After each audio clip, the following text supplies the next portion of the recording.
లేని ఆలోచనలు మన నోటి గుండా చాలా ఈజీగా బయటకు వచ్చేస్తూ ఉంటాయండి.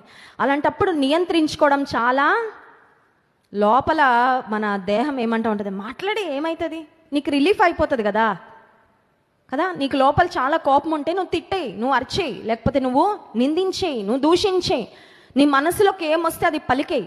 దెన్ యూ ఫీల్ బెటర్, నీకు కొంచెం ఉపశమనం కలుగుతుంది కదా అని మన లోపల నుంచి ఒక ఫోర్స్ వస్తూ ఉంటుందండి.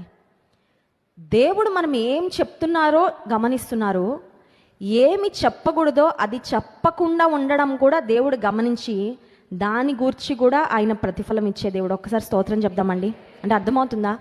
దేవుడు మన జీవితంలో ప్రతి చిన్నది పట్టించుకుంటున్నాడని మనం చాలా సంతోషిస్తాం కదా.